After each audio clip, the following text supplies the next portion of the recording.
मेरा पिछले साल में जब मेरे केले हार्वेस्टिंग हुई थी उस टाइम पे 25 रुपये केजी का रेट था। मतलब 1 एकड़ से ही 3 लाख के आसपास जी हाँ, आराम से। आराम से। केले की ये फसल आपने लगाई, इसको आने में कितना समय लगता है? और खरपतवार में जो वेस्टेज पैसा जाता है लेबर का वो बच जाता है। आप इसमें पौधे लगाते हैं, टिश्यू कल्चर पौधे लगाते हैं या फिर इसके कंद वगैरह भी जो मैंने। सर, अगर कोई भी नया किसान इस खेती को करना चाहे तो सबसे पहले उसको कौन कौन सी चीजें ध्यान में रखना चाहिए?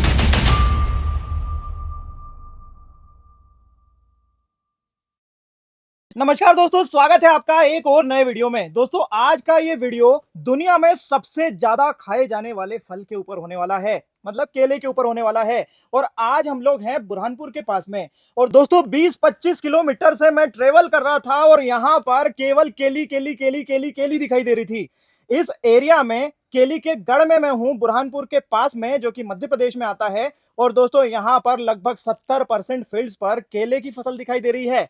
और आज जिस फील्ड पर हैं उस फील्ड के किसान महारथी है दोस्तों। इस खेती में 16-17 साल का अनुभव है इस खेती का। बहुत ही शानदार ये फसल को मैनेज करते हैं और इसे एक्सपोर्ट भी करते हैं, अच्छा खासा प्रॉफिट भी इससे कमा रहे हैं। तो आइए अब आपको बताते हैं डिटेल में इस खेती को बुआई से बाजार तक कैसे मेंटेन करते हैं, साथ ही इस खेती को प्रॉफिटेबल बनाने के लिए कौन कौन सी बारीकियां हैं जो आपको पता होना चाहिए अगर आप एक केले के किसान हैं। तो आइए मिलते हैं इस फील्ड के मालिक से। नमस्कार सर, स्वागत है नमस्कार। आपका फार्मिंग तकनीक पर। जी, आपका एक छोटा सा परिचय दे दीजिए। मैं उदय गोपाल महाजन, भोपनार जिला बुरहानपुर, और मैं करीबन 16-17 सालों से खेती कर रहा हूँ। तो कितने एरिया में खेती करते हैं सर आप? मेरे पास में 30 एकड़ खेत है। और उसमें जो मेजर क्रॉप है वो है हाँ, केला। सबसे मेजर क्रॉप केला है और हर साल में 15 एकड़ में केला लगता है। और 15 एकड़ में जो रहता है वो पुराना केला रहता है। तो जो पुराना केले को रेस्ट करने के बाद में उसमें नागट्टी वगैरह जुताई करने के बाद में फिर अगले साल में उसमें और नया केला लगता है। तो ऐसा रूटीन अच्छा। जो रहता है वो 50% का रहता है। हाँ हाँ हाँ। हर साल में 15 एकड़ केला रहता है और 15 एकड़ जो रहता है उसमें इंटरक्रॉपिंग के तौर पर तरबूज, खरबूज क्रॉप लगा मतलब सकते आप हैं। केले की ये फसल आपने लगाई, इसको आने में कितना समय लगता है इसमें जब पहली बार फ्रूटिंग आएगी? फ्रूटिंग आने में तो करीबन 6 से 7 महीने लग जाते हैं। जैसा कि आप देख सकते हैं कि अभी जो फ्लावरिंग हाँ चालू हुई है हाँ उसको हाँ 6-7 महीने लगते हैं। हाँ। और और हार्वेस्ट टोटल कब होगा ये? हार्वेस्ट उसको करीबन 11 से 12 महीने लग जाते हैं। जी हाँ। इसके बाद में मान लीजिए 1 साल लगा इसको, हाँ, उसको कट करने के बाद में आप कह रहे हैं कि इस फसल को कट करके इसमें जो स्प्राउट आते हैं उससे भी आप फ्रूटिंग लेते हैं? हाँ, उसको भी ले सकते हैं। इसमें जो नीचे। जैसे यहाँ पे दिखाई दे रही है, जी हाँ। तो इनसे भी संभव है केला जी निकालना। हाँ। तो अब ये यहाँ पर बहुत सारी दिखाई दे रही है, इसका मतलब क्या है कि इतने सारे बंच अब मिलेंगे क्या केले नहीं, के? नहीं, नहीं। केले को क्या है कि थोड़ा स्पेस रहना ज़रूरी है। हाँ हाँ हाँ तो ये 5-6 जितने भी आपको दिख रहे हैं हाँ। उसमें से जो अच्छे क्वालिटी का रहेंगे उसको अपन एक ही छोड़ेंगे। तो मैं इसको जैसे अभी ये इस स्थिति में रहेगा काटने के बाद, उसके बाद कितना समय लगेगा हार्वेस्टिंग तक? उसको 7 से 8 महीने लग जाते हैं। उसको कम समय लगता जी है हाँ, इसके क्योंकि जो कंपैरिजन में। पहला वाला हार्वेस्टिंग होगा हाँ। जब तक ये लगभग उसके साइज़ तो ले लेता है। तो हम्म। जो 2-3 महीने का जो डिफरेंट रहता है वो एडजस्ट हो जाता है उसमें। हाँ, क्योंकि इसकी रूट सेट है, सब कुछ सेट सेट है। है। ऑलरेडी उसका बेस जो रहता है वो बना हुआ रहता हाँ है। हाँ। सर, अगर कोई भी नया किसान इस खेती को करना चाहे तो सबसे पहले उसको कौन कौन सी चीजें ध्यान में रखना चाहिए? सबसे पहले तो क्लाइमेट देखना चाहिए कि उस एरिया का क्लाइमेट क्या है। उस एरिया में समझ लो कि 15 से लेकर 45 के बीच का क्लाइमेट होना चाहिए। अच्छा, टेम्परेचर रेंज होना चाहिए। टेम्परेचर होना चाहिए क्योंकि ठंड में जो है ना ये ठंड को सूटेबल नहीं है। अच्छा। अगर 10 से कम अगर टेम्परेचर आता है तो उससे केले को जो है वो इंजरी होती है और उसकी जो हाइट और लिप्स जो रहते हैं ना वो डाउन हो जाते हैं। उसके कारण केले के लिए जो ठंड वाला मौसम है 10 के टेम्परेचर के नीचे का जो रहता है ना वो फेवरेबल नहीं रहता है। तो मतलब ऐसे एरिया वाले किसान लगा ही नहीं ज्यादा अच्छा, नहीं क्योंकि लगाया उसको तो फिर प्रॉब्लम वो आएगी। बेस्ट रहेगा। इसमें मिट्टी का प्रकार कैसे चेक करना है? कौन सी मिट्टी में अभी आप देख रहे हैं ये क्रॉप बेस्ट तरीके से ली जा रही है? जिसको अपन थोड़ा सोंडी जिसको सॉइल बोलते हैं जो थोड़ा व्हाइट कलर में आती है उसमें बहुत अच्छा आता है क्योंकि ये उसमें। सॉइल जो आपके यहाँ है जी, ये इसके लिए जी, सुटेबल ये सॉइल है क्या? ये पूरी सूटेबल सॉइल है। अच्छा। पानी पकड़ती है ये पानी को छोड़ती है और छोड़ती है? जितना पानी छोड़ेंगे जिसको अपन लिचौड़ बोलते हैं हाँ हाँ हाँ उतना रूट जोन अच्छा रहता है। हाँ हाँ हाँ हाँ। और वो जो सॉइल रहती है वो केले के लिए बहुत अच्छी रहती है। बाकी सभी मिट्टी में तो लगभग आ सकती है लेकिन इतना है कि उत्पादन में थोड़ा कम ज्यादा एवरेज होता है। कम ज़्यादा हो सकता है। इस खेती को जैसे मुझे अब शुरू करना है, दो चीज़ें मैंने चेक की है कि टेम्परेचर रेंज मेरे एरिया की ये है और मिट्टी ये है। पानी की कितनी रिक्वायरमेंट होती है? खासकर पानी की कमी जो आती है वो आती है इधर जनवरी फरवरी से लेकर मई तक। नहीं तो तो इस समय पर जो पीक टेम्परेचर्स रहते हैं उसमें कितनी सिंचाई इसमें लग रही है? पानी का तो वो क्लाइमेट पे डिपेंड करता है, क्योंकि ठंड में जो है पानी थोड़ा उसका कम चलाना पड़ता है। हाँ, हाँ। और अप्रैल मई में जो है ना थोड़ा पानी ज़्यादा देना पड़ता है। तो अप्रैल मई में 6 से 7 घंटे पर डे पानी चलाना ही पड़ता है, क्योंकि हाई टेम्परेचर रहता है तो उस हिसाब से उसको पानी ज़्यादा लगता है। तो क्लाइमेट पे डिपेंड करता है। तो गर्मियों में पीक टेम्परेचर्स पे आपकी जो सॉइल कंडीशंस हैं कि भुरभुरी स्ट्रक्चर भी भुरभुरा है, पानी मिट्टी छोड़ती है, आप यहाँ पे 6 से 7 घंटे तक सिंचाई देते हैं और ये इस फसल को इतना तो चाहिए। चाहिए। तो अगर आप ऐसे एरिया से हैं दोस्तों जहाँ पर गर्मियों में सिंचाई व्यवस्था नहीं है, तो इस फसल को लेना पॉसिबल नहीं है। पॉसिबल नहीं है। क्योंकि इस फसल को आप बुआई का क्या समय है जिसमें प्रोडक्शन क्वालिटी अच्छी निकले? सबसे बेहतरीन जो टाइम है उसका जून और जुलाई का है। अगर उस टाइम पे अगर आप लगाते हो केले को तो उसका उत्पादन जो है बहुत अच्छे से निकल पाता है। हाँ, हाँ। ऐसा तो पूरे साल में आप कभी भी लगा सकते हो। कभी भी लगा सकते हैं इस जी फसल हाँ, को। इसका कुछ टाइम नहीं है, कभी भी लगा सकते हैं। इतना है कि मौसम के हिसाब से थोड़ा उत्पादन कम ज़्यादा हो सकता है। हाँ, हाँ। लेकिन सबसे फेवरेबल टाइम जो है वो जून और जुलाई का है। अच्छा, इस फसल को आप जब लगाने के लिए खेत की प्रिपरेशन कर रहे होते हैं, तब क्या चीज़ें ध्यान में रखते हैं? खेत को तो ट्रैक्टर से उसका मशागत अच्छे से करना पड़ती है, नागट्टी वगैरह जो करना है वो अच्छे से हो लगभग, पाती है। हाँ। उसके पहले जो है वो गोबर खाद का अच्छे से इस्तेमाल करना पड़ता है, वो ऑर्गेनिक कार्बन बढ़ाने के लिए बहुत अच्छा रहता है। ज़रूरी। उसके बाद में 2 से 3 बार नागट्टी करते हैं और बार-बार करके उस पे रोटावेटर जिसको बोलेंगे, टिलर करेंगे, उसके बाद में बेड बनाना। ये जो प्रोसेस है वो पूरी प्रोसेस से उसकी मशागत होती रहती है। फिर धीरे-धीरे उसका टाइम आने पर प्लांटेशन कर लेते हैं उसका। आगे इसमें जैसे आपने फील्ड तैयार कर ली है, गोबर खाद इसमें इस्तेमाल कर लिया है। जी। इसमें रासायनिक खाद बेसल में इस्तेमाल करते हैं? जी हाँ। कौन से खाद करते हैं? उसमें आईसीएल का पॉलीसल्फेट है अच्छा। और आईपीएल कंपनी का 1616 करके है। डीएपी रहता है, कोई-कोई किसान करता है। और 12-32-16 024 जैसे बहुत सारे मतलब जो एनपीके मार्केट में मुख्य रूप से एनपीके सबसे आप मेन ज़रूरी है। देना बिना है। एनपीके के आप उसको क्रॉप को ले ही नहीं सकते। अभी जैसे आपने ये यहाँ पर मैं देख रहा हूँ, यहाँ पर रेस्ड बेड तो दिखाई नहीं दे रहे हैं।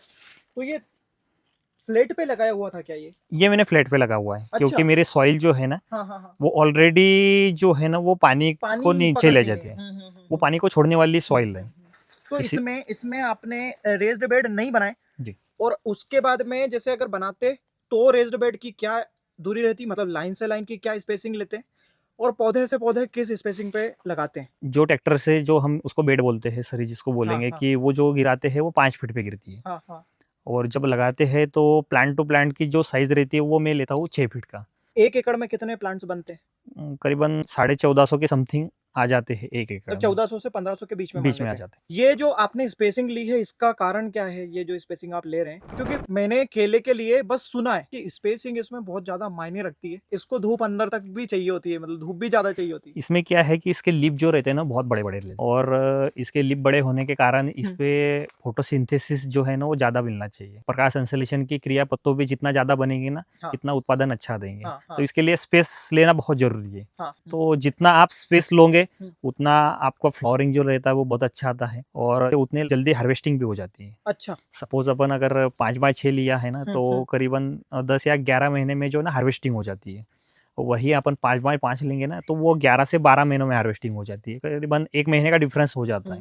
मतलब मैं अगर हम प्लांट जी। डेंसिटी बढ़ाते हैं तो फिर मतलब तो वही सीधा-सीधा वो हाँ। उत्पादन पे असर हो जाता है। क्वालिटी पर भी होता ही होगा, क्वालिटी क्योंकि पे भी साइज असर पर भी है। होता जी। होगा। तो इसको आप 5 बाय 6 पर आप अभी फॉलो कर रहे हैं और आप लंबे समय से ये खेती कर रहे हैं, मतलब ऐसा मान सकते हैं कि ये अभी बेस्ट स्पेसिंग है। जी हाँ। अभी जैसे स्पेसिंग आपने डिसाइड कर ली है, आप इसमें पौधे लगाते हैं, टिश्यू कल्चर पौधे लगाते हैं या फिर इसके कंद वगैरह भी जो मैंने देखा? मैं दोनों लगाता हूँ। मतलब टाइम पे डिपेंड करता है। जैसा अभी अगर कंद लगाना है हाँ। तो सितंबर से लेकर मई जून तक उस टाइम पे कंद नहीं मिल पाता है मार्केट में, क्योंकि उस टाइम पर केले जो है ना हार्वेस्टिंग पे कम रहते हैं। हाँ, हाँ, तो उस टाइम पे टिश्यू अच्छा ऑप्शन रहता है और जून से सितंबर तक केले हार्वेस्टिंग होती है तो कहीं से भी परचेस हो जाता है कंद जो रहता है, या तो खुद के खेती से भी निकल जाता है। हाँ। तो उतना रेट बच जाता है तो कंद भी लगा सकते हैं। तो सब तो इसमें सर आपको जैसे नॉर्मल पौधे, टिश्यू कल्चर से तैयार पौधे या फिर कंद लगाते हैं, इनमें आपको क्या बेस्ट दिखता है? किससे प्रोडक्शन मिलता है ज़्यादा? जैसा मैं अभी फिलहाल 2-1 सालों से जो हूँ कंद लगा रहा हूँ। अच्छा, आपकी फील्ड के ही कंद कंद लगा लगा रहा रहे हूँ। हैं। जी हाँ। तो उतना ज़्यादा नहीं फ़र्क आएगा, लेकिन फिर भी टिश्यू में और जो कंद लगा रहा हूँ उसमें 1 महीने का हार्वेस्टिंग का फ़र्क हो जाता है। मतलब टिश्यू कल्चर वाले पौधे जल्दी तैयार होते हैं? नहीं, वो लेट होते हैं। लेट होते हैं? हाँ, अच्छा। और कंद जो रहता है ना वो थोड़ा 1 महीने पहले अर्ली हार्वेस्टिंग होता है। और जहाँ तक सर मैंने सुन रखा है कि टिश्यू कल्चर टेक्निक से जो तैयार पौधे होते हैं वो इनसे नाजुक होते हैं। हाँ, नाजुक मतलब जब अपन उसको प्लांटिंग करते हैं तो उस टाइम पे 2, 4, 5 दिन जो रहते हैं अच्छा। वो थोड़ा रिस्की टाइम रहता है। हम्म। फिर भी अगर ट्रेस एलिमेंट स्प्रे वगैरह जैसा मार्केट में बहुत सारे स्प्रे वगैरह हाँ करते हैं, हाँ हाँ। और जो मई में अगर अपन लगाते हैं तो प्रिकॉशन के तौर पे एक तो ढेंचा वगैरह जो सन जिसको बोलते हैं अपन वो भी यूज़ कर सकते हैं। अभी क्रॉप कवर जो आए हैं उसमें वो लकड़ी वगैरह लगा कर प्रोटेक्शन कर सकते हैं। ऐसा भी उतना भी कुछ अपन उसको मतलब सेंसिटिव नहीं बोल सकते। अच्छा, अच्छा मतलब आता है हो वो भी। जाता है इस टिश्यू कल्चर से भी, जी। वो भी आसानी से इसको मौसम को झेल लेता है जी और हाँ। चल जाता है। जी। लेकिन टिश्यू कल्चर से तैयार पौधे, नॉर्मल पौधे और इनमें रेट्स में तो बहुत अंतर पड़ता होगा ना, हाँ, अभी जैसा टिश्यू जो है वो 20-21 रुपए के लगभग रेट है पर प्लांट। पर प्लांट का। और कंद का जो अगर अपने पास से ही लिया हुआ है तो उसको वो तो घर पे फ्री में ही मिल जाता है। और बाहर से परचेस करने जाएंगे तो 5 रुपए 6 रुपए में मिलता है, तो कुछ ज़्यादा फर्क नहीं गिरता है। लेकिन फिर भी आप क्या सुझाव देंगे अगर आपको जैसे नए किसान जो देख रहे हैं वो केले की खेती करना है उनको, तो उनको क्या लगाना चाहिए? लगाने के लिए तो टिश्यू भी लगा सकते हैं। हाँ। टिश्यू में एक अच्छी बात है कि जो प्लॉट रहता है ना वो यूनिफॉर्म रहता है। कंद में क्या रहता है कि कंद की साइज जो रहती है वो थोड़ा, कोई कंद रहता है बड़ा रहता है, कोई हाँ। कंद रहता है छोटा रहता है, तो वो हिसाब से वो जर्मिनेशन भी करता है। और जिस तरीके से टिश्यू का प्लॉट यूनिफॉर्म रहेगा तो फ्लावरिंग भी यूनिफॉर्म होगी और हार्वेस्टिंग भी उसकी यूनिफॉर्म होगी। तो नए किसानों को बेस्ट ऑप्शन रहेगा कि टिश्यू लगाए। Tissue culture. जी हाँ। वो प्लांट्स जब आप लगाते हैं उसके पहले यहाँ पे ड्रिप और मल्चिंग लगाते होंगे, जी हाँ। तो ड्रिप और मल्चिंग सिलेक्शन में कुछ चीजें हैं क्या जो ध्यान रखनी होती है, या फिर नॉर्मल जैसे कोई तरबूज किसान है, मिर्च किसान है, तो वो कर पाएगा? इसमें हम जो ड्रिप यूज़ करते हैं हाँ। तो वो 2 लीटर वाला यूज़ करते हैं। अच्छा। 16 की ड्रिप रहती है हाँ। और 2 लीटर का उसका डिस्चार्ज रहता है। और जैसा मल्चिंग पे रहता है ना तो करीबन 30 या 40% जो है वो पानी की बचत हो जाती है, और खरपतवार में जो वेस्टेज पैसा जाता है लेबर का वो बच जाता है। हाँ। और फर्टिगेशन जो अपन करते हैं वो प्रॉपर जितना फर्टिगेशन कर रहा है उतना पौधा उठा लेता है। और मल्चिंग में अर्ली भी आता है। हार्वेस्टिंग जो है ना हाँ वो बिल्कुल 1 महीने का डिफरेंट हो जाता बिल्कुल है। बिल्कुल। तो इसमें आपने मल्चिंग पेपर का क्या कितने माइक्रोन के लिए रखी है? ये 22 माइक्रोन की मल्चिंग पेपर है। 22 माइक्रोन ही चल जी जाता है। हाँ, क्योंकि ये लॉन्ग टाइम की क्रॉप है तो 22 से 25 माइक्रोन का मल्चिंग लेना बहुत जरूरी है। इस फसल के लिए लगाने से पहले बड़ा क्वेश्चन अभी आएगा कि वैरायटीज कौन सी लगाना है, कौन सी वैरायटी अपने यहाँ पे अच्छा परफॉर्म कर रही है, पॉपुलर कौन सी है, कौन सी वैरायटी ऐसी है जो एक्सपोर्ट भी हो जाती है? देखो वैरायटियाँ तो मार्केट में बहुत सारी है, लेकिन सबसे ज़्यादा चलने वाली जो है वो G9 है, अच्छा। जिसको ग्रैंड 9 बोलेंगे अपन। करीबन 80% जो है 75 से 80% जो है मार्केट में वो G9 ही चलता है। और इसकी कीपिंग क्वालिटी भी अच्छी रहती है। लॉन्ग टाइम में जब एक्सपोर्ट होता है तो करीबन 15, 20, 25, 30 दिन का जो पीरियड रहता है उस टाइम पर केले को मजबूती और कीपिंग क्वालिटी अच्छी रहेगी ना, तो जो एक्सपोर्टर अपने से माल उठा रहा है तो उसका भी केला अगर वहाँ पे अच्छा निकलता है तो वो दोबारा अपने पास संपर्क करता है। अभी प्लांटेशन हम करते हैं तो दूसरी क्रॉप्स में जो जनरली दूसरी जो वेजिटेबल क्रॉप्स है, फ्रूट क्रॉप्स है, उनमें डैम्पिंग ऑफ वाली समस्या सबसे बड़ी है। यहाँ पर भी वो होती है क्या? नहीं वैसा तो कुछ नहीं है, लेकिन मल्चिंग डालने के बाद में अगर हाई टेम्परेचर होता है तो कॉलर रोड की प्रॉब्लम आती है। अच्छा। लेकिन वाटर मैनेजमेंट और अगर फंगीसाइड वगैरह अच्छे से अगर चलेगा तो कॉलर रोड की भी प्रॉब्लम नहीं आती है। लेकिन खासकर क्या है कि इसमें सिगाटो का बहुत ज़्यादा आता है। ये क्या? ये जो नीचे के जो पत्ते रहते हैं ना हाँ। वो धीरे धीरे करके सूखना चालू हो जाते हैं। तो उसके लिए फिर स्प्रे लेना पड़ते हैं फंगीसाइड वगैरह के जो रहता है, क्योंकि फंगल जितने डिजीज है। हाँ जितने प्लांट पर आपके पत्ते हरे रहेंगे ना उतना पौधा स्वस्थ रहता है और उतना उत्पादन अच्छा उतना देता है। वो फूड बनाएगा और हाँ, उतना फिर हमें। इसलिए फिर हर 12 से 15 दिन के बीच में जो है ना वो स्प्रे चलाना पड़ता है, जिससे पत्ते हरे रहते हैं तो उससे उत्पादन अच्छा मिलता है। उसके बाद में अभी मार्केट में सबसे ज़्यादा बड़ा वायरस है वो CMP है, जिसको कुकुम्बर मोजाइक वायरस जिसको बोलते हैं। वो इस तो पे आ रहा है। इस पे आता है। जब प्लांटेशन करने के बाद में अगर क्लाइमेट उसके फेवरेबल रहा ना हाँ। तो बहुत बार तो क्या है कि प्लांट को उखाड़ के भी फेंकना पड़ता है, अच्छा। नए से लगाना पड़ता है। हाँ हाँ हाँ। तो अभी नए ज़माने के हिसाब से डिसीज़ भी जो है ना बहुत सारे आने लगे हैं, बढ़ रही है। क्योंकि बहुत सालों से केला उत्पाद हो रहा है इस एरिया में। हमारे जो पिताजी थे या पिताजी के बाबा वगैरह जो पूर्वज थे हमारे, वो लगभग केले लेते आ रहे हैं। तो अभी वायरस भी बहुत ज़्यादा अटैक होने लगा है। हाँ। इसमें आप सबसे मेन चीज होती है ये स्टेम। जी। इसको मोटा रखने के लिए आप क्या करते हैं? यहाँ पे मैं क्योंकि बहुत ही शानदार गर्त आपका ये दिखाई दे रहा है। इसको मोटा करने के लिए सबसे अहम है फॉस्फेट। NPK का जो फास्फोरस। जी हाँ, फॉस्फोरस हाँ मेंटेन करना पड़ता है। हाँ हाँ। उसके कारण इसका जो स्टम रहता है ना, हाँ। वो बहुत अच्छा होता है। बहुत मजबूत बना जी है। हाँ। तो आपके यहाँ पे जो पौधे अभी बंधे हुए नहीं दिख रहे हैं, बाद में बांधते हैं क्या जब लोड आता है? अभी जैसे अभी फ्रूटिंग अभी शुरू हो रही है, तो बाद में बांधते हैं क्या कि इसमें बांधने की जरूरत नहीं है? नहीं, इसमें बांधने की ज़रूरत नहीं है, क्योंकि पहले क्या है कि पहले जो बाम्बू के जो जिसको अपन बोलेंगे बाँस वगैरह लगाना हाँ हाँ पड़ता हाँ था। हाँ हाँ। लेकिन अभी क्या है कि फर्टिगेशन बहुत अच्छे से होएगा, अगर प्लांट हेल्दी रहेगा ना, तो उस पे अगर बंच अगर 20 से 22 किलो का, 25 किलो का भी रहेगा ना, तो बहुत स्ट्रॉन्ग तरीके से खड़ा रहता है। और उसको लगाने के लिए एक लॉस भी है कि जब वो अपन बाँस लगाते हैं, जब वो केले उसे टकराते हैं ना, तो वो केले से टकराने के कारण उस केलों को इंजरी होती है। हाँ हाँ तो हाँ इंजरी हाँ। होने के कारण फिर एक्सपोर्ट में जो है ना, वो केले को वेस्टेज में फेंक देते हैं। तो बिल्कुल। उसमें लॉस जो है वो किसान का होता है। हम्म। तो अगर प्रॉपर फर्टिगेशन अच्छे रहेंगे, हाँ। अगर सभी न्यूट्रिशन प्रॉपर जाएँगे ना, तो प्लांट को ऐसा कुछ सपोर्ट लेने की तो कुछ आवश्यकता नहीं गिरती है। इसको जैसे कई क्रॉप्स ऐसी होती हैं कि उनको फ्लावरिंग स्टेज आई, उनको स्ट्रेस में ले जाना पड़ता है ताकि सेटिंग हो सके। यहाँ पे भी ऐसा कुछ होता है? नहीं, ऐसा कुछ नहीं है। यहाँ पे इसमें रेगुलर सेटिंग आप वाला जो कोई रोल ही नहीं है। हर प्लांट जो है वो हाँ। फ्लावरिंग देता ही है। हम्म। इतना है कि हाँ। उसके थोड़ा आगे-पीछे होता है फ्लावरिंग, हाँ। किसी का 10 दिन, किसी का 15 दिन, महीने भर का थोड़ा आगे-पीछे होता है। हम्म। लेकिन 100% जो है ना, वो फ्लावरिंग होती है। होती है और जी हाँ, सेटिंग भी पूरी सेटिंग का होती कोई है। प्रॉब्लम नहीं है इसमें। इस फसल में इसके अलावा और कोई बीमारियां हैं जो इस फसल को ज्यादा ऐसी सेंसिटिव बनाती हैं, जो नए किसान जिनका ध्यान रखें? बीमारियाँ तो है इसमें बहुत सारी। जैसा कि मैंने बताया आपको, कुछ सीएमवी जो है वो हाँ आज की हाँ। तारीख में सबसे ज़्यादा अटैक कर रही है। हम्म। उसमें एक पनामा भी करके एक वायरस आता है, हम्म। जिसमें प्लांट बड़ा होने के बाद में अचानक से फटता है और पूरे पत्ते पीले होने के बाद में प्लांट पूरा गल जाता है। अच्छा। जी हाँ, उसके लिए क्या है कि थोड़ा सॉइल को थोड़ा रेस्ट देना भी ज़रूरी है। पर अगर अच्छा, ये भी संभव है कि नया किसान कोई लगाए तो शायद उसके यहाँ पे ये आए नहीं, ऐसा भी वो तो संभव नहीं है? मैं बता सकता हूँ, हाँ हाँ। लेकिन थोड़ा नए फार्मर के लिए अच्छा है अगर लगाते हैं तो। लेकिन आगे का टाइम अपन बता नहीं सकते, रिस्क भी उतना ही है। सही है, रिस्की तो है रिस्क तो क्योंकि है। टाइम पूरा साल रिस्की ले रही है। इसलिए है कि लॉन्ग टाइम क्रॉप है। हाँ हाँ पूरा खेत खाली होते-होते इसको तकरीबन 2 साल का टाइम लग जाता है, हाँ हाँ। पूरा खेत खाली होते-होते। हम्म। हार्वेस्टिंग तो वैसे 11-12 महीनों के बाद में, 10 महीनों के बाद में चालू हो जाती है। तो लॉन्ग टाइम की क्रॉप होने के बाद में आंधी-तूफान का भी इस पे बहुत असर हो जाता है। उस टाइम पे अगर ओले गिरते हैं या आंधी-तूफान आता है ना, तो उस टाइम पे भी इसको बहुत नुकसान हो जाता है। अच्छा, ओले वगैरह से इसको भी पूरा ये तो हाँ, जी डैमेज हाँ। हो ही जाती होगी। जी, जी। इसमें कवर लगाते हैं आप? अभी जैसे सारे बंच निकलते, कई जगह जो कवर लगा हुआ दिखाई देता है। वो तो फार्मर पे डिपेंड करता है। अभी बहुत सारे फार्मर जो रहते हैं ना, हाँ। इसको जिसको स्कर्टिंग बैग बोलते हैं, हाँ हाँ हाँ हाँ हाँ। जो पन्नी रहती है वो लगाते हैं। लगाते हैं, जी आप नहीं हाँ। लगाते?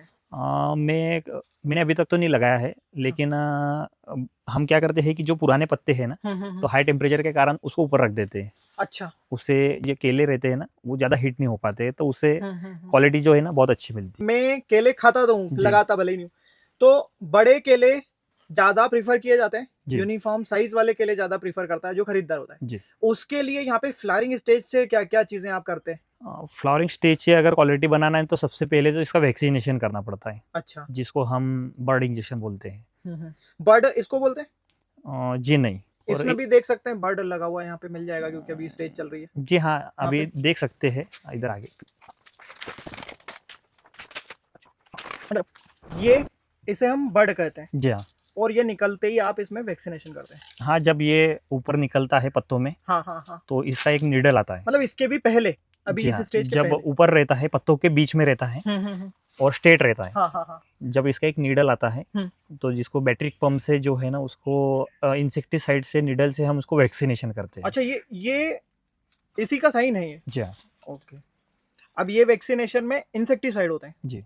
जो इसको दूसरे सभी रस चूसक कीटों से बचा लेते हैं। बचा लेता है, हाँ, और उसके कारण जो है ना, उसके कलर प्रॉपर जो मिलना चाहिए हाँ हाँ केले का, वो आता है और क्वालिटी बहुत अच्छी मेंटेन होती है। आप इसमें, जैसे मैंने कई किसानों को देखा है कि वो गर्त के अकॉर्डिंग जो है इसमें नंबर ऑफ ये जो बंच होते हैं, इसको यहाँ से कट कर देते हैं। हैंड जिसको बोलते हैं। हाँ हाँ। क्या बोलते हैं इसको? हैंड। अच्छा। हाँ, अच्छा, ये हैंड्स बोलते हैं जी हाँ। तो ये कट कर देते हैं वो लोग, तो वो आप भी वो फॉलो करते जी हैं? हाँ। जी हाँ। वो उसका वो एक बार बताइए किस तरीके से करते हैं? जैसा इसको अपन गिनेंगे तो 1 हाँ। 2 3 4 5 6 7 8 9 हम्म। और ये 10। हाँ। ये लुंगर में जो है ना, वो 10 हैंड है टोटल। हाँ हाँ और अपने को अगर प्रॉपरली इसकी लेंथ जो ज़्यादा चाहिए, हाँ, जैसा मार्केट में जो केला रहता है ना, वो जितना लेंथ ज़्यादा रहेगा ना, उतना हाईएस्ट रेट में बिकता है। बिल्कुल। तो हम प्रॉपर जो है ना, वो 9 हैंड रखते हैं अच्छा। लुंगर में। तो अगर इसमें 10 है तो हम जो लास्ट वाला है ना इसको निकाल देते हैं। तो ये निकालने के बाद में इसका जो न्यूट्रिशन है ये प्रॉपर ऊपर के 9 हैंड को मिलता डिस्ट्रीब्यूट है, हो जाएगा। जिसके कारण ऊपर का जो केले है वो 1 से 2 इंच से 3 इंच जो भी है बढ़ वो जाएंगे। बढ़ जाते हैं। तो उसके कारण रेट जो है ना वो अच्छा मिलता है मार्केट में। उसके अलावा इस फसल में दूसरा आप फर्टिगेशन का जो मैनेजमेंट है वो किस हिसाब से रखते हैं, कौन कौन सी ग्रेड इस्तेमाल करते हैं इस फसल में? जैसे वेजिटेटिव ग्रोथ स्टेज है उस पे कौन सी डालते हैं, फ्लावरिंग पे? केले में एनपीके का जो रेशियो है ना वो सबसे अहम रोल है। अगर उसके स्टेज के हिसाब से एनपीके अगर उसको बैलेंस करते चलेगा ना तो उत्पादन बहुत अच्छा निकलता है। इस फसल में स्प्रेज भी लेना होते हैं? जी हाँ, जो मैंने बताया आपको सीएमवी जो वायरस है तो उसके लिए स्प्रे लेना जरूरी है। अच्छा। क्योंकि वायरस जो है वो अपने मच्छर वगैरह जो है, माइट्स वगैरह ये चीज़ों से, व्हाइट फ्लाई वगैरह को आप अगर अच्छे से रखोगे ना तो उतना वायरस कम हो सकता है। बिल्कुल, वो फैलेगा नहीं। जी हाँ, और फिर लूंगर पे भी स्प्रे लेते हैं जिससे फंगीसाइड से उसकी शाइनिंग जो है केले की बहुत अच्छी रहेंगी। अच्छा, इसके ऊपर? जी हाँ। तो इसके ऊपर आप स्प्रे क्या हर ये बंच पे अलग अलग, मतलब इंडिविजुअली आपको ऐसा स्प्रे करना होता है? जी हाँ। अच्छा। और जैसे फसल अभी हमारी हाइट से ऊपर हो गई, यहाँ पे तो अब ऐसा लग नहीं रहा है कि यहाँ पे कैसे कर पाएंगे हम लोग स्प्रे? उस टाइम पे कैसे स्प्रे करते हैं? इसमें ड्रोन वगैरह का इस्तेमाल भी करते हैं नहीं, क्या? ड्रोन तो नहीं है, लेकिन बैटरी पंप से ही स्प्रे हो जाता है। अच्छा। थोड़ा डंडी वगैरह एडजस्ट कर लेते हैं, उससे हो जाता है। या तो फिर पेट्रोल पंप से भी करते हैं, पेट्रोल का कंप्रेसर अच्छा रहता है तो पावर पंप से भी मतलब हो जाता है स्प्रे। लेकिन बेस्ट ऑप्शन के लिए भी अगर करना है तो बैटरी पंप बेस्ट ऑप्शन है। इस फसल को कैसे, सबसे बड़ा प्रश्न है, मैं बहुत समय से ये सोच रहा था कि कोई किसान अच्छा मिले और मैं उससे पूछूं, इसको आप किस समय पर कट कर लेते हैं? आप, मेरा पूछने का मतलब ये है कि तरबूज है वो पकेगा तभी उसको कट करते हैं। जी हाँ। ऐसा इसमें भी कोई साइन होता है कि नहीं, ऐसा कुछ भी नहीं अच्छा, है ये आप इसको निकालेंगे, इथिलीन वगैरह का इस्तेमाल आप करते हैं? नहीं, कुछ भी नहीं। अच्छा, आप डायरेक्ट कट करके आप तो डायरेक्ट कट सेल कर करके। देते हैं? जी हाँ। जो पकाने वाले हैं वो पकाने के लिए इसको क्या तरीका होता है वैसे सर? देखो हमारे से तो जो व्यापारी माल ले जाता है वो कच्चा ही ले जाते हैं। कच्चा ले जाते हैं? उसके बाद में आप ये उनको बंच क्या बोलते हैं, हैंड्स काट जी के हाँ। देते हैं? वो व्यापारी पे डिपेंड वो करता भी है उन पे कि डिपेंड उनको क्या करता है। बॉक्स में पैकिंग करना है। कई बार जो आते हैं वो लेबर ट्रक में जो लूज पंजे ले जाते हैं, कई कई तो लुंगर भी ले जाते हैं, कोई कई कैरेट में भी ले जाते हैं। तो वो व्यापारी पे डिपेंड करता है कि उसको माल किस तरीके का ले जाना है। तो अलग अलग तरीके हैं मार्केट में ले जाने के। उसके बाद में उनकी प्रोसेस क्या, कोल्ड स्टोरेज की है तो उनको अगर एक्सपोर्ट है तो एक्सपोर्ट में बॉक्स पैकिंग करके ले जाते हैं, तो बॉक्स जो रहता है वो खुद से ही पैकिंग हो जाता है। तो वो व्यापारी पे डिपेंड करता है उससे।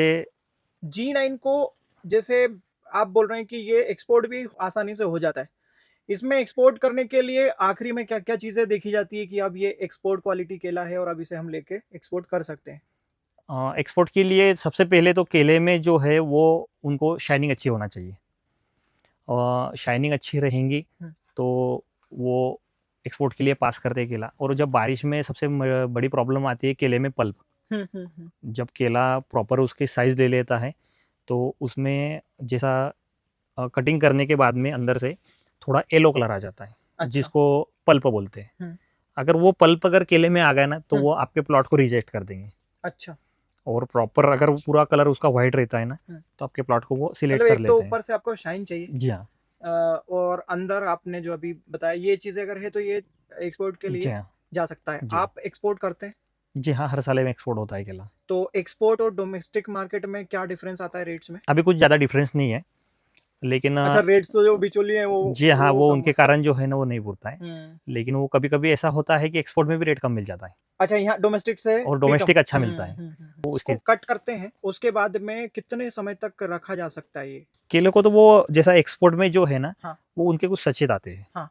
वो बॉक्स में सचेत डालते हैं ना तो केला 30 दिन 40 दिन 50 दिन वो तो तक चल जाता है। चलेगा। सर, अब बात आती है मुद्दे की जिसके लिए किसान खेती करता है। क्या लागत एक तो आती है शुरू से आखिरी तक? आप जैसे अभी पौधे लगा रहे हैं, आपके घर के ही पौधे हैं वो, क्योंकि आप एक फील्ड से लेते हैं दूसरी फील्ड में लगाते हैं, उन पौधों से आप खेती कर रहे हैं, शुरू से आखिरी तक इसको बेचने तक क्या 1 एकड़ में लागत आती है? लागत तो जैसा हर किसान पे डिपेंड करता है। कोई हाँ। किसान जो रहता है वो कम लागत करता है, लेकिन मेरा फिर भी 60 से 65 रुपये 70 रुपये तक का जो है पर प्लांट का खर्चा हो जाता है। मतलब 1 एकड़ में अगर 1500 प्लांट लगे हैं जी। तो लगभग 1 लाख रुपए। 1 लाख के समथिंग जो है वो खर्चा हो ही जाता है, 1 से 1.25 लाख रुपए के लगभग। वैसे सर फिर भी मुझे तो ये कम ही लग रहा है, क्योंकि एक साल कोई क्रॉप आपकी फील्ड पर रह रही है जी हाँ। और उसके बाद में अगर 1 लाख ही खर्च लग रहा है तो ठीक है, मतलब जी। खर्च इतना ज्यादा नहीं है इस क्रॉप का। जी। अभी जैसे यहाँ पे सर अगर हम पौधे लगाते टिश्यू कल्चर वाले तो जी। वो फिर वो उतनी वो 20 रुपए 21 रुपए जो है ना वो लागत प्लस हो जाती है उसमें, मतलब 30,000 रुपए कम से कम बढ़ जाते हैं वो, बढ़ जाते हैं है ना उसमें। प्लांट्स हाँ, का। अभी इसमें क्या आउटपुट निकल जाता है एक पौधे से अगर देखते हैं तो कितना आउटपुट देता है औसतन आप देख रहे हैं, क्योंकि कई सालों से आप ये खेती देख रहे हैं। एवरेज अगर वेट देखा जाएगा तो 20 से 25 के बीच में निकलता है। तो अभी जैसे 20 किलो से अगर लेके चलते हैं, अगर 1500 प्लांट्स हैं तो लगभग 30 टन पर एकड़ का आता है। जी। तो ये जो प्रोडक्शन है 30 टन पर एकड़, कितने रुपए से औसतन रेट्स मिल जाते हैं? मैंने क्योंकि सर इसके लिए इस बार की जो न्यूज़ सुनी थी, सुन के बहुत बुरा लगा था कि केली 1 2 3 रुपए बिक रही है, मतलब ऐसा। हाँ, 1 रुपए में भी केला बिका है। अच्छा और इसको लागत अगर ऐसा देखने जाएंगे तो 5 से 6 रुपए के ऊपर की लागत रहती है। लगती है। तो इस साल जो है ना किसानों की जो लागत लगी है वो भी नहीं निकल पाई है। तो इसको कम से कम 10 रुपए का रेट तो नहीं चाहिए, जिसमें 5 से 6 रुपए अगर लागत भी लगती है तो 5 से तो 6 रुपए बेनिफिट रहेगा, तो तो 1.5 लाख किसान को रुपए प्रॉफिट बच रहेगा। जाएगा। जी हाँ। तो अभी आप लास्ट ईयर जैसे सेल किया आपने, किस रेट से सेल किया था और क्या प्रॉफिट इससे मिला था? मेरा पिछले साल में जब मेरे केले हार्वेस्टिंग हुई थी उस टाइम पे 25 रुपए केजी का रेट था। ओहो, ये तो बहुत अच्छे रेट्स जी। माने जाते और हैं। मेरा बंच एवरेज वेट जो है वो 26 साढ़े 26 के समथिंग था, मतलब। अच्छा। तो पिछले साल में बहुत अच्छा प्रॉफिट हुआ था मुझे। मतलब 1 एकड़ से ही 3 लाख के आसपास जी हाँ, आराम से। आराम से 3 लाख के 3 3 लाख लाख प्लस। प्लस। हाँ, औसतन एक ऑन एन एवरेज इस फसल से अगर देखे, जैसे कोई किसान लगाता है तो उससे क्या उम्मीद कर सकता है कि कितना एक साल में कमा लेगा वो? देखो, एक लुंगर पे वो एवरेज साइज 18 से 20 केजी तो ले सकता है। हाँ हाँ हाँ। और अगर मार्केट का अपन 10 रुपए का भी रेट पकड़े तो करीबन एक लुंगर उसको 180 रुपए या 200 रुपए का मिल सकता है। तो एकड़ मतलब की 3 बात लाख करें, रुपए 3 का। लाख रुपए का उत्पादन वो 1 एकड़ में निकाल सकता है। हाँ हाँ हाँ हाँ। और अगर उसके पीछे उसका 1 लाख रुपए पर एकड़ का भी मैक्सिमम खर्चा जाता है तो 1.5 से 2 लाख रुपए प्रॉफिट उसका निकलता ले है। सकता है जी हाँ, इससे। और बाकी इस फसल का पोटेंशियल तो बहुत ज़्यादा है, बहुत क्योंकि ज़्यादा है। जैसे अब हम अभी आपने जैसे बताया कि अगर 25 रुपए केजी से ये जाता है, 25-26 किलो अगर बंच का वेट बन रहा है तो ये बहुत ज़्यादा भी दे सकती है। जी हाँ। अब यहाँ पे सर एक प्रश्न और बन जाता है, हमने अभी इसमें बात की प्रॉफिट की केवल केले की, लेकिन यहाँ तो इंटरक्रॉपिंग तो इस क्रॉप में हो ही सकती है जी हाँ, हो है ना? रही है। हाँ अभी हाँ जब केला छोटा रहता है हाँ, उस टाइम पे उसमें तरबूज भी लगा सकते हैं। लगा सकते हैं। सबसे ज़्यादा उसके साथ लगा सकते हैं या फिर वो छोटा रहे तब तक आराम से? नहीं, थोड़ा केला सपोज 1 या 2 फीट के लगभग जब हो जाता है हाँ। तो मल्चिंग डाल के उसमें अपन वाटरमेलन लगा सकते हैं इंटरक्रॉपिंग के टाइम पे।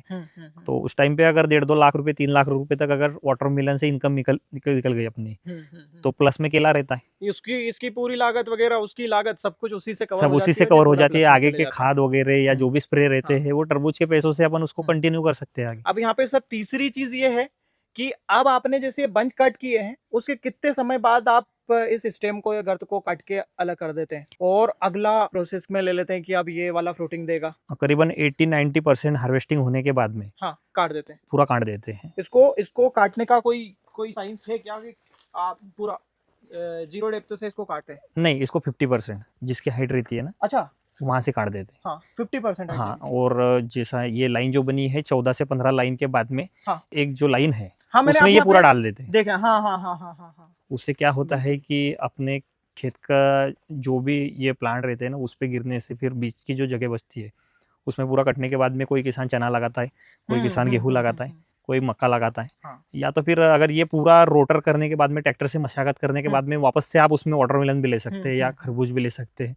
तो बहुत सारे ऑप्शन रहते हैं किसानों के पास में कि वो उनको मतलब सर इस फसल को फ्री तो छोड़ते ही नहीं है, आपने कट किया और उसके बाद में उसी टाइम पे आप नीचे जो है वो भी सिलेक्ट कर लेते हैं कि इसमें से ये हमको ये वाला स्टेम रहने देना है, बाकी हटा देना? वो तो किसान पे डिपेंड करता है। अगर अच्छा। अपन उसको रखेंगे हाँ। जैसा एक पील जिसको अपन हार्वेस्टिंग के लिए अगर रखेंगे हाँ। तो फिर आप इंटरक्रॉपिंग नहीं ले सकते। अब सर ये क्रॉप बहुत फायदेमंद हो गई कि अगर इससे जो दोबारा फ्रूटिंग होती है वो जल्दी आ जाती है जी कंपेरेटिवली। जी जी। ये 12 महीने में आती है, वो कितने महीने में आती है?